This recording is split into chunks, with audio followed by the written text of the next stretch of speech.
भारत और पाकिस्तान, दो देश जो एक ही इतिहास से निकले, लेकिन आज उनकी आर्थिक तस्वीरें बिल्कुल अलग हैं। एक देश जहां डिजिटल रेवोल्यूशन, इंफ्रास्ट्रक्चर बूम और ग्लोबल रेप्यूटेशन तेजी से बढ़ रही है, वहीं दूसरा देश इकोनॉमिक कोलैप्स, पॉलिटिकल इंस्टेबिलिटी और डेट ट्रैप में उलझा हुआ है। आज हम जानेंगे कि आखिर कैसे इंडिया और पाकिस्तान की इकोनॉमी में इतना बड़ा अंतर आया। क्या वजहें हैं जो पाकिस्तान बार बार IMF के पास जाता है और इंडिया G20 जैसे मंचों की मेजबानी करता है। यह कहानी है दो देशों की, उनके फैसलों की, उनकी नीतियों की और उनकी नियति की। 1949 से 48 में जब ब्रिटिश एम्पायर टूटा और इंडिया तथा पाकिस्तान दो स्वतंत्र देश बने, तो दोनों ही देश लगभग एक समान स्थिति में थे। एग्रीकल्चर इकोनॉमी पर निर्भर, इंफ्रास्ट्रक्चर की कमी और सोशल अनरेस्ट दोनों देशों में सामान्य बात थी, लेकिन वहीं से उनके रास्ते अलग होने लगे। इंडिया ने शुरुआत से डेमोक्रेसी और इंस्टीट्यूशनल डेवलपमेंट को चुना, जबकि पाकिस्तान में पॉलिटिक्स जल्द ही आर्मी के कंट्रोल में आ गई। जहां इंडिया ने कॉन्स्टिट्यूशन अडॉप्ट किया, वहीं पाकिस्तान को पहला कॉन्स्टिट्यूशन बनने में 9 साल लग गए। 1971 का साल पाकिस्तान के लिए एक बड़ी हार का साल था। ईस्ट पाकिस्तान, जो आज का बांग्लादेश है, अलग हो गया। इस युद्ध के बाद पाकिस्तान की इंटरनेशनल इमेज और इंटरनल स्टेबिलिटी दोनों को झटका लगा। इंडिया वहीं दूसरी तरफ बांग्लादेश को सपोर्ट करने के कारण इंटरनेशनल मंच पर मजबूत हुआ। 1970 के दशक में इंडिया ने ग्रीन रेवोल्यूशन की शुरुआत की, जिससे फूड सिक्योरिटी मजबूत हुई। वहीं पाकिस्तान मिलिट्री और पॉलिटिकल इंस्टेबिलिटी में उलझा रहा। इंडिया की असली इकोनॉमिक जर्नी तब शुरू हुई जब 1951 में देश ने इकोनॉमिक लिबरलाइजेशन का रास्ता अपनाया। फॉरेन इन्वेस्टमेंट खोला गया, लाइसेंस राज हटा और इंडिया ने ग्लोबल इकोनॉमी से जुड़ना शुरू किया। UPI, GST, make in India और डिजिटल इंडिया जैसे इनिशिएटिव्स ने इकोनॉमी को टेक और ट्रांसपेरेंसी की तरफ बढ़ाया। वहीं पाकिस्तान 1990s में मिलिट्री कूज, करप्शन और IMF लोन्स के चक्र में फंसा रहा। अब आते हैं हार्ड नंबर्स पर। इंडिया का GDP नॉमिनल $3.7 ट्रिलियन 2024 में अनुमान। पाकिस्तान का GDP $0.35 trillion forex reserves. India $620 billion, Pakistan लगभग $4 बिलियन, जो सिर्फ 8 महीने का इंपोर्ट कवर करता है। Inflation rate India 5-6%, Pakistan 35-40%। Unemployment India manageable, लेकिन हाई स्किल्ड जॉब्स में challenge Pakistan. Structural unemployment plus brain drain. Bharat और पाकिस्तान की आर्थिक तुलना सिर्फ GDP या फॉरेक्स तक सीमित नहीं है। इस तुलना की असली गहराई तब सामने आती है जब हम सिस्टम लेवल डिफरेंसेस को समझते हैं, जैसे कि debt policies, education system, health infrastructure, military expenditure और लॉन्ग टर्म डेवलपमेंट मॉडल। अब हम जानेंगे कि क्यों पाकिस्तान बार बार लोन ट्रैप में फंसता है और इंडिया किस तरह अपने इकोनॉमिक इंजन को मजबूत करता जा रहा है। पाकिस्तान का लोन ट्रैप। क्यों हर 5 साल में IMF के पास जाना पड़ता है? पाकिस्तान पिछले 30 वर्षों में 22 बार IMF से बेल आउट ले चुका है। हर बार एक नया लोन और हर बार पुराने कर्ज को चुकाने का वादा, लेकिन ग्राउंड पर कोई स्ट्रक्चरल सुधार नहीं। पाकिस्तान की समस्या सिर्फ कर्ज नहीं, बल्कि रेवेन्यू जनरेशन की भी है। टैक्स टू GDP रेशियो मात्र 9% के आसपास है, यानी सरकार अपने ही नागरिकों से पर्याप्त टैक्स नहीं ले पा रही। इसके उलट इंडिया का टैक्स टू GDP रेशियो लगभग 17-18% तक पहुंच चुका है। यह सरकार को वेलफेयर स्कीम्स, इंफ्रास्ट्रक्चर और डेवलपमेंट के लिए अधिक धन जुटाने की ताकत देता है। पाकिस्तान की इकोनॉमी कंजम्पशन ड्रिवन भी नहीं है और मैन्युफैक्चरिंग भी कमजोर है। एक्सपोर्ट्स घटते जा रहे हैं और इंपोर्ट्स बढ़ रहे हैं, जिससे करंट अकाउंट डेफिसिट लगातार नेगेटिव रहता है। इसलिए पाकिस्तान को फॉरेन रेमिटेंसेस और एक्सटर्नल लोन्स पर सर्वाइव करना पड़ता है। इंडिया का फिस्कल मॉडल कैसे मैनेज करते हैं मासिव प्रोग्राम्स और फिर भी डिसिप्लिन बरकरार रहता है। इंडिया में आयुष्मान भारत, PM आवास योजना जाल जीवन मिशन जैसे मैसिव प्रोग्राम्स चलते हैं जिनमें करोड़ों लोगों को फ्री बेनिफिट्स दिए जाते हैं। फिर भी फिस्कल डेफिसिट मैनेज रहता है 2024 में करीब 5.1% के आसपास। क्यों? क्योंकि इंडियन इकोनॉमी फॉर्मल हो रही है। डिजिटल पेमेंट्स, जीएसटी कलेक्शंस और टैक्स रिफॉर्म्स के जरिए सरकार को ज्यादा रेवेन्यू मिल रहा है। साथ ही सरकार कैपिटल एक्सपेंडिचर पर ज्यादा ध्यान दे रही है, यानी पैसा रोड्स, रेलवेज और ब्रिजेस बनाने में लग रहा है। पाकिस्तान का मॉडल इसके उलट है। वहां रिकरिंग एक्सपेंडिचर जैसे सैलरी, पेंशन्स और इंटरेस्ट पेमेंट्स में सारा पैसा चला जाता है। डिफेंस पर खर्च, कौन कितना खर्च करता है और उसका इकोनॉमी पर क्या असर है। इंडिया का डिफेंस बजट 2024 में करीब $74 बिलियन था। पाकिस्तान का डिफेंस बजट $10 बिलियन से कम है, लेकिन जीडीपी के अनुपात में वो इंडिया से ज्यादा खर्च करता है। पाकिस्तान की मिलिट्री सिर्फ डिफेंस तक सीमित नहीं है, वो इकोनॉमी में भी इंटरफियर करती है, जैसे कि रियल एस्टेट, एनर्जी सेक्टर और कंस्ट्रक्शन में पाकिस्तान आर्मी का बहुत बड़ा रोल है।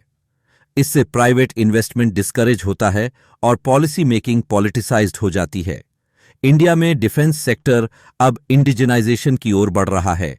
डीआरडीओ, एचएएल और प्राइवेट स्टार्टअप्स को मौका मिल रहा है, जिससे एम्प्लॉयमेंट भी जनरेट हो रहा है और सेल्फ रिलायंस भी बढ़ रही है। हेल्थ और एजुकेशन, क्या फर्क है सिस्टम्स में? इंडिया में national education policy, digital university और स्किल इंडिया जैसे प्रोग्राम से लॉन्ग टर्म इन्वेस्टमेंट हो रही है। इंडिया की लिटरेसी रेट लगभग 77% है और फीमेल लिटरेसी भी स्टेडली इंप्रूव हो रही है। पाकिस्तान की लिटरेसी रेट आज भी 59% के आसपास है और वहां गर्ल्स एजुकेशन को लेकर चैलेंजेस बड़े हैं। टेररिज्म और एक्सट्रीमिज्म एजुकेशन के एक्सपेंशन में बाधा बनते हैं। हेल्थ के मामले में भी इंडिया ने आयुष्मान भारत से इंश्योरेंस एक्सेस दिया है, अर्बन रूरल गैप कम किया है और जेनेरिक मेडिसिन्स को एक्सेसिबल बनाया है। पाकिस्तान में डॉक्टर्स की कमी, रूरल हेल्थ केयर इंफ्रास्ट्रक्चर की कमजोरी और ड्रग अवेलेबिलिटी एक बड़ी समस्या है। इंफ्रास्ट्रक्चर, कौन देश आगे निकला? इंडिया ने पिछले एक दशक में इंफ्रास्ट्रक्चर में मासिव इन्वेस्टमेंट किया है। 2024 में नेशनल इंफ्रास्ट्रक्चर पाइपलाइन के तहत लगभग 6.5 लाख करोड़ के प्रोजेक्ट्स या तो पूरे हो चुके हैं या तेजी से बन रहे हैं।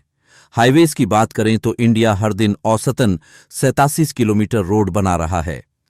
पीएम गति शक्ति योजना के अंतर्गत multi modal logistics corridors, industrial parks और एक्सप्रेसवेज पर काम चल रहा है। पाकिस्तान में इंफ्रास्ट्रक्चर डेवलपमेंट काफी अनइवन और शॉर्ट टर्म रहा है। सीपेक के जरिए चाइना ने कुछ हाईवे और एनर्जी प्लांट्स बनाए, लेकिन उनका मेजॉरिटी हिस्सा लोन से फंडेड है, जो अब एक बोझ बन चुका है।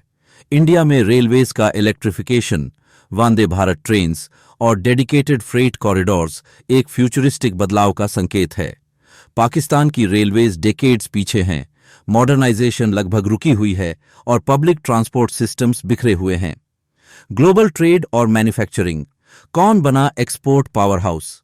इंडिया आज IT, pharma, chemicals, textiles, electronics और इंजीनियरिंग गुड्स का ग्लोबल एक्सपोर्टर बन चुका है। 2023-24 में इंडिया के टोटल एक्सपोर्ट्स $770 बिलियन के करीब रहे, जिसमें सर्विसेज एक्सपोर्ट्स अलोन $330 बिलियन पार कर चुके हैं। पाकिस्तान के एक्सपोर्ट्स करीब $30 बिलियन पर अटके हैं और उनमें भी टेक्सटाइल सेक्टर पर हेवी रिलायंस है, यानी डाइवर्सिफिकेशन की भारी कमी। इंडिया ने production linked incentive PLI schemes के जरिए एप्पल, सैमसंग और टेस्ला जैसी बड़ी कंपनियों को लोकल मैन्युफैक्चरिंग के लिए अट्रैक्ट किया है।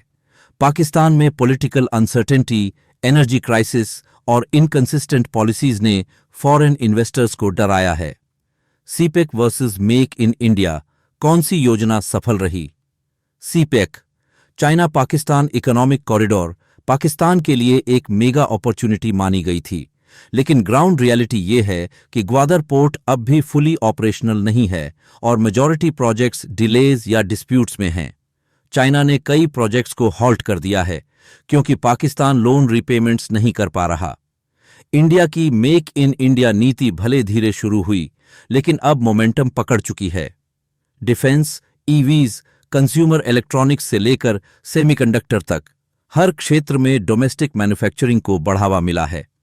इंडिया आत्मनिर्भर बनने की ओर अग्रसर है। पाकिस्तान अभी भी एक्सटर्नल डिपेंडेंस पर चल रहा है। इंटरनेशनल इमेज, कौन बना ग्लोबल वॉइस? इंडिया आज G20 प्रेसिडेंसी कर चुका है। क्वाड में अमेरिका, जापान, ऑस्ट्रेलिया के साथ स्ट्रेटेजिक पार्टनर है। ब्रिक्स में अहम भूमिका निभा रहा है और ग्लोबल साउथ की आवाज बन चुका है। पीएम मोदी की डिप्लोमेसी, योगा डे और ग्लोबल फोरम्स पर असर्टिव पार्टिसिपेशन ने इंडिया को अलग आइडेंटिटी दी है। पाकिस्तान आज भी FATF जैसी संस्थाओं की ग्रे लिस्ट से गुजरता रहा है। चाइना और गल्फ नेशंस पर हैवी रिलायंस और वेस्टर्न वर्ल्ड के साथ डिप्लोमैटिक डिस्कनेक्ट ने उसकी इमेज को नुकसान पहुंचाया है। इंडिया को अब अमेरिका से लेकर यूरोप तक ट्रस्टेड डेमोक्रेसी और इकोनॉमिक पार्टनर माना जा रहा है। पाकिस्तान को अक्सर अनस्टेबल, टेररिज्म प्रोन और बेल आउट डिपेंडेंट माना जाता है। Brain drain versus brain gain, कौन अपने यूथ को रोक पाया? इंडिया में पिछले 5 सालों में स्टार्टअप्स का एक्सप्लोजन हुआ है। बेंगलोर, हैदराबाद और पुणे जैसे शहर ग्लोबल टेक हब्स बन चुके हैं। IITs, IIMs और ISRO जैसी इंस्टीट्यूशंस ने दुनिया भर में इंडियन टैलेंट का नाम रोशन किया है। अब रिवर्स ब्रेन ड्रेन भी हो रहा है। सिलिकॉन वैली से प्रोफेशनल्स वापस आ रहे हैं। पाकिस्तान के ब्राइट स्टूडेंट्स और प्रोफेशनल्स गल्फ, UK या कनाडा माइग्रेट कर जाते हैं। डोमेस्टिक अपॉर्चुनिटीज की कमी और इंस्टेबिलिटी इसकी बड़ी वजह है। निष्कर्ष, क्या पाकिस्तान कभी इंडिया की बराबरी कर सकता है? हर देश के पास सुधार का मौका होता है, लेकिन पाकिस्तान को सिर्फ इकोनॉमिक्स नहीं, माइंडसेट भी बदलना होगा। मिलिट्री कंट्रोल को पीछे करना होगा, इंस्टीट्यूशंस को ऑटोनॉमी देनी होगी और लॉन्ग टर्म रिफॉर्म्स को इंप्लीमेंट करना होगा। इंडिया ने भी कठिन समय देखा है, लेकिन डिसाइसिव लीडरशिप, डेमोक्रेसी और डिजिटल रिफॉर्म्स के दम पर वो आज ग्लोबल पावर बन चुका है। पाकिस्तान अगर बोल्ड कदम उठाए तो उसके पास भी कमबैक का मौका है, लेकिन वक्त बीत रहा है। पिछले 2 हिस्सों में हमने जाना कि आज इंडिया और पाकिस्तान की इकोनॉमिक, सोशल और ग्लोबल स्थिति कितनी अलग है। अब सवाल है, आगे क्या? क्या पाकिस्तान कमबैक कर पाएगा या इंडिया और ज्यादा आगे निकल जाएगा? इस हिस्से में हम आने वाले 2 दशकों के संभावित ट्रेजेक्टरीज को डीकोड करेंगे, रियलिस्टिक अंदाज में, ऑप्टिमिस्टिक नहीं, ग्राउंडेड एनालिसिस के साथ। यूथ पावर, किस देश की जनसंख्या है फ्यूचर रेडी? इंडिया के पास दुनिया की सबसे बड़ी यूथ पॉपुलेशन है। लगभग 65% जनसंख्या 35 वर्ष से कम उम्र की है। पाकिस्तान की जनसंख्या भी यंग है, लेकिन स्किल गैप बहुत बड़ा है। इंडिया में national education policy 2020, coding in schools और डिजिटल स्किलिंग इनिशिएटिव्स से यूथ को फ्यूचर रेडी बनाया जा रहा है। स्किल इंडिया, डिजिटल यूनिवर्सिटी और AI कोर्सेज रूरल लेवल तक पहुंच रहे हैं। पाकिस्तान में एजुकेशन इंफ्रास्ट्रक्चर कमजोर है और गर्ल्स एजुकेशन व वोकेशनल ट्रेनिंग में भारी कमी है। टेररिज्म और पॉलिटिकल इंस्टेबिलिटी इन रिफॉर्म्स को रोकते हैं। फैसला यही होगा कि कौन अपने यूथ को प्रोडक्टिव बनाएगा, वरना वही यूथ बर्डन बन जाएगा। आर्टिफिशियल इंटेलिजेंस और टेक्नोलॉजी में निवेश, कौन आगे बढ़ेगा? इंडिया ने 2024 में RS 10,000 करोड़ की AI मिशन इंडिया लॉन्च की, जिसका उद्देश्य है AI में डोमेस्टिक प्रोडक्ट्स और एथिकल फ्रेमवर्क्स बनाना। TCS, इन्फोसिस और स्टार्टअप्स मिलकर AI models, health care AI और एग्रीटेक सॉल्यूशंस पर काम कर रहे हैं। IITs और IISc जैसी इंस्टीट्यूशंस रिसर्च फ्रंट पर एक्टिव हैं। पाकिस्तान अभी AI एडॉप्शन की इनिशियल स्टेजेस में ही है। कई यूनिवर्सिटीज में रिसर्च नहीं हो रही और इंटरनेट एक्सेस भी अनइवन है। टेक्नोलॉजी एडॉप्शन गैप बढ़ता जा रहा है और यही फ्यूचर की फाउंडेशन तय करेगा। क्लाइमेट चेंज, कौन करेगा बेहतर adaptation? South Asia climate vulnerable region है। इंडिया रिन्यूएबल एनर्जी में लीडर बन रहा है। 2030 तक 500 गीगावाट नॉन फॉसिल कैपेसिटी का लक्ष्य है। International solar alliance, green hydrogen mission और EV इंफ्रास्ट्रक्चर, इंडिया क्लाइमेट को लेकर प्रोएक्टिव स्टांस ले रहा है। पाकिस्तान में फ्लड्स, हीट वेव्स और वाटर स्कैर्सिटी कॉमन हैं, लेकिन एडेप्टेशन स्ट्रैटेजी, वाटर कंजर्वेशन और सस्टेनेबल एग्रीकल्चर पर काम नहीं हो रहा। क्लाइमेट डिजास्टर पाकिस्तान की इकोनॉमी पर बड़ा बोझ बन सकता है। जियोपॉलिटिकल रोल, कौन बनेगा साउथ एशिया का anchor? India BRICS, Quad, SCO और G20 का एक्टिव हिस्सा है। श्रीलंका, बांग्लादेश, नेपाल और मालदीव्स के साथ डिप्लोमेसी में बढ़त बना चुका है। पाकिस्तान की foreign policy largely China centric और मिडिल ईस्ट फोकस्ड है। अफगानिस्तान, तालिबान और कश्मीर नैरेटिव ने उसे आइसोलेटेड किया है। इंडिया अफ्रीका, लैटिन अमेरिका और इंडो पैसिफिक में भी इंगेज कर रहा है। यूएस और ईयू के साथ स्ट्रेटेजिक टाइज डीपन हो रहे हैं। डेमोक्रेसी वर्सेस मिलिट्री रूल, कौन बनाएगा बेटर गवर्नेंस मॉडल? इंडिया दुनिया का सबसे बड़ा लोकतंत्र है और ये सिर्फ चुनावों का नहीं बल्कि इंस्टीट्यूशंस, जुडिशरी, मीडिया और फेडरल सिस्टम का भी लोकतंत्र है। हर 5 साल में शांतिपूर्वक सत्ता का हस्तांतरण, मिलियंस की भागीदारी और डाइवर्स ओपिनियंस, ये इंडिया की पॉलिटिकल मैच्योरिटी को दर्शाते हैं। हाँ, चैलेंजेस जरूर हैं, पोलराइजेशन, फेक न्यूज और ब्यूरोक्रेसी की इनर्शिया, लेकिन डेमोक्रेटिक करेक्शन पॉसिबल है। वहीं पाकिस्तान में पॉलिटिकल सिस्टम डेकेड्स से अनस्टेबल है। आर्मी वहां की रियल पावर सेंटर है। इलेक्टेड गवर्नमेंट्स अक्सर पावरलेस या शॉर्ट लिव्ड होती हैं। इमरान खान की गवर्नमेंट का डाउनफॉल और अरेस्ट इसी मिलिट्री इंटरफेरेंस का नतीजा था। एक कंट्री जहां इलेक्टेड प्राइम मिनिस्टर की जगह जनरल्स पॉलिसी बनाते हैं, वो लॉन्ग टर्म डेवलपमेंट डिसीजंस नहीं ले सकता। इंडिया का डेमोक्रेटिक केओस भी पाकिस्तान की मिलिट्री ऑर्डर से बेहतर साबित हुआ है, क्योंकि उसमें जनता की आवाज शामिल है। स्टार्टअप्स, फ्यूचर ऑफ जॉब्स और इकोनॉमिक इनोवेशन, इंडिया का स्टार्टअप इकोसिस्टम अब सिलिकॉन वैली के बाद दुनिया का सबसे वाइब्रेंट माना जाता है। 2024 तक इंडिया में 1 लाख से ज्यादा रजिस्टर्ड स्टार्टअप्स हो चुके हैं और 100+ यूनिकॉर्न्स बिलियन डॉलर वैल्यूएशन पार कर चुके हैं। Fintech, edtech, agritech, health tech, हर सेक्टर में इनोवेशन हो रहा है। गिग इकोनॉमी, फ्रीलांसिंग और रिमोट वर्क ने छोटे शहरों तक अपॉर्चुनिटीज पहुंचाई हैं। पाकिस्तान में स्टार्टअप कल्चर इमर्जिंग है, लेकिन मेजर फंडिंग मिडिल ईस्ट या चाइना से आती है। लोकल वीसीज और इकोसिस्टम अभी एम्ब्रियोनिक स्टेज पर हैं। Digital payment adoption, online commerce penetration, ये भी इंडिया से कई साल पीछे है। पाकिस्तान के यूथ में एंटरप्रेन्योरियल स्पिरिट है, लेकिन सपोर्ट सिस्टम कमजोर है। इनोवेशन और जॉब क्रिएशन में जीत उसी देश की होगी जो अपने युवाओं को रिस्क टेकिंग और क्रिएटिव फ्रीडम देगा। Infrastructure of the future, smart cities versus urban collapse. India ने स्मार्ट सिटीज मिशन शुरू की है। 100+ सिटीज में IoT based systems, AI based traffic, e governance और रिन्यूएबल एनर्जी के इंटीग्रेशन पर काम हो रहा है। मेट्रो सिस्टम्स, बुलेट ट्रेन्स और electric bus corridors, future ready transport build हो रहा है। पाकिस्तान में अर्बन प्लानिंग अक्सर एड हॉक रही है। लाहौर, कराची जैसे शहरों में वाटर शॉर्टेज, ट्रैफिक ग्रिडलॉक और इलेक्ट्रिसिटी ब्लैकआउट्स आम हैं। चाइना ने कुछ स्मार्ट सिटी प्रोजेक्ट्स पाकिस्तान में इनिशिएट किए हैं, लेकिन उनकी मेंटेनेंस और स्केलेबिलिटी पर सवाल उठते हैं। कल्चरल सॉफ्ट पावर, कौन करेगा ग्लोबल इन्फ्लुएंस? इंडिया की फिल्म्स, योगा, क्विजीन और स्पिरिचुअलिटी ग्लोबल स्टेज पर ब्रांड बन चुके हैं। बॉलीवुड से लेकर चांद्रयान 3 तक हर अचीवमेंट सॉफ्ट पावर को फ्यूअल करता है। पाकिस्तान की कल्चरल आइडेंटिटी रिच है, लेकिन उसका ग्लोबल आउटरीच सीमित है। टेररिज्म की इमेज ने कई बार आर्ट और कल्चर को ओवरशैडो किया है। इंडियन डायस्पोरा दुनिया भर में फैला है, डॉक्टर्स, इंजीनियर्स, CEOs और पॉलिसी मेकर्स बनकर। पाकिस्तान का डायस्पोरा भी स्ट्रांग है, लेकिन डिप्लोमेटिक लेवरेज कम है। स्पेस, डिफेंस और स्ट्रेटेजिक टेक, कौन बनेगा regional tech super power? ISRO अब ग्लोबल स्पेस एजेंसी बन चुका है। चंद्रयान 3, गगनयान और इंटरनेशनल सैटेलाइट लॉन्चेस इसका प्रमाण हैं। इंडिया अब प्राइवेट स्पेस स्टार्टअप्स को भी इनकरेज कर रहा है। अग्निकुल, स्काईरूट जैसे नाम इमर्ज कर चुके हैं। डिफेंस सेक्टर में भी इंडिया ने इंडिजिनस एयरक्राफ्ट्स, ड्रोन्स और मिसाइल्स बनाए हैं।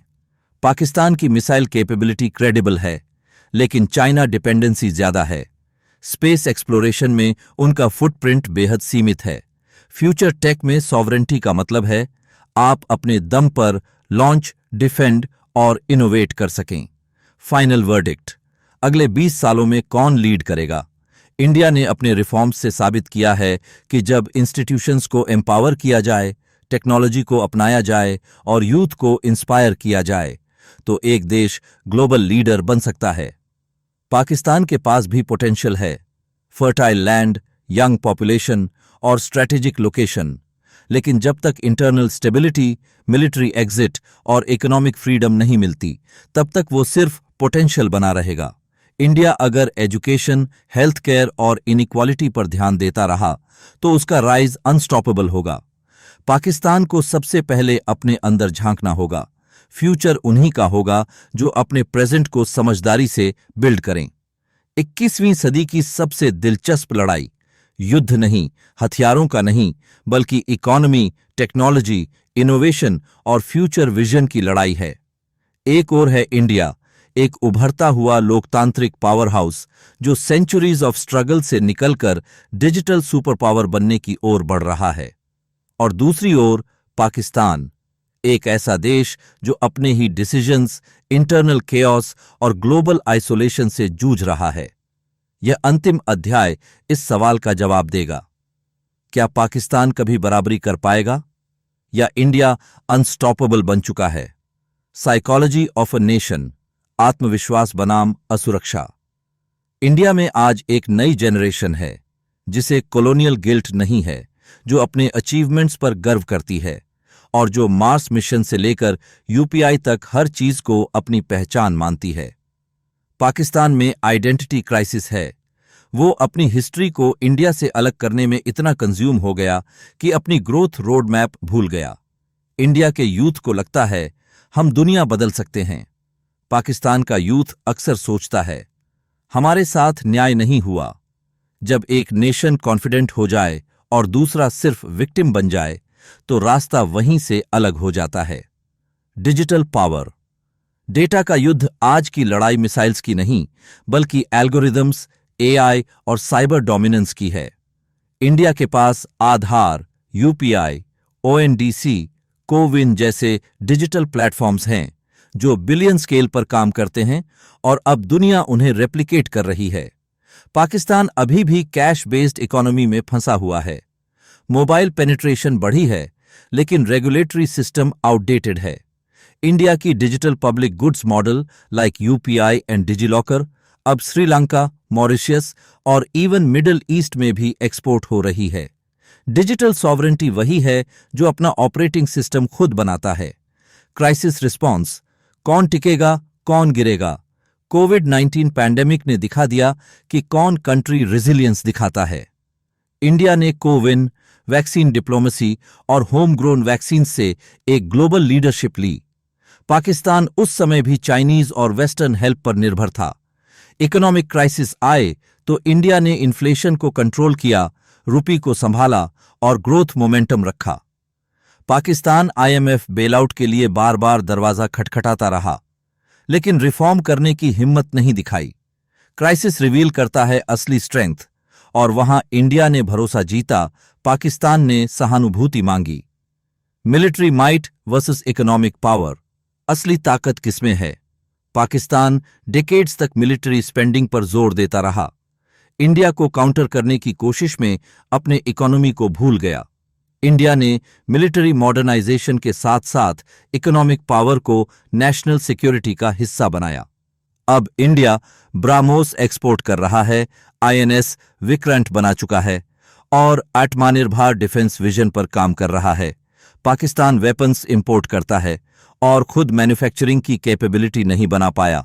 अब युद्ध नहीं होंगे, सैंक्शंस होंगे, साइबर अटैक्स होंगे, ट्रेड बैन्स होंगे, और उसके लिए मजबूत इकोनॉमी चाहिए।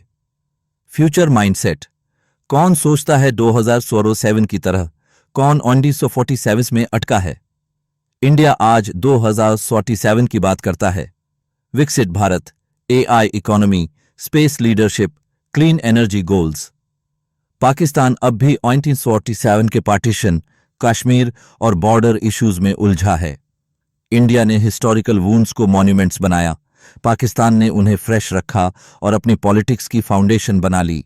जब एक देश फ्यूचर में इन्वेस्ट करता है और दूसरा पास्ट में जीता है, तो रेस वहीं खत्म हो जाती है। डिप्लोमेसी, इन्फ्लुएंस और रिस्पेक्ट। किसे सुनता है वर्ल्ड? यूएन में इंडिया टेम्पररी नहीं, परमानेंट सीट की डिमांड कर रहा है। क्वाड, G20, ब्रिक्स, हर ग्लोबल फोरम पर इंडिया की प्रेजेंस है। पाकिस्तान को अक्सर FATF, IMF और OIC जैसे प्लेटफॉर्म्स पर ही सीमित अटेंशन मिलता है। इंडिया अब यूक्रेन, रशिया जैसे मामलों पर भी न्यूट्रल मीडिएटर की तरह ट्रीट किया जाता है। रिस्पेक्ट सिर्फ इकोनॉमी से नहीं आती, पर स्टेबिलिटी, डेमोक्रेसी और विजन से भी। फ्यूचर का राइटफुल लीडर कौन? इंडिया के पास youth, digital infrastructure, economic vision, global alliances, technology, focus, cultural soft power और सबसे बड़ी चीज सेल्फ बिलीफ पाकिस्तान के पास। यंग पॉपुलेशन, स्ट्रेटेजिक लोकेशन पर लीडरशिप क्राइसिस, डेट बर्डन और अनस्टेबल गवर्नेंस। तो सवाल ये नहीं है कि कौन जीतेगा, बल्कि सवाल ये है कि क्या पाकिस्तान इस दौड़ में टिक भी पाएगा? इंडिया अब सिर्फ साउथ एशिया का नहीं, ग्लोबल साउथ का चेहरा बन रहा है। पाकिस्तान को अब भी मौका है, लेकिन वक्त कम है। ये सिर्फ दो देशों की कहानी नहीं है, ये माइंडसेट, गवर्नेंस और लीडरशिप की लड़ाई है। इंडिया और पाकिस्तान एक ही मिट्टी से बने थे, लेकिन अब दोनों की किस्मतें बिल्कुल अलग रास्ते पर चल पड़ी हैं। India is rising, Pakistan must choose, adapt और फेड अवे।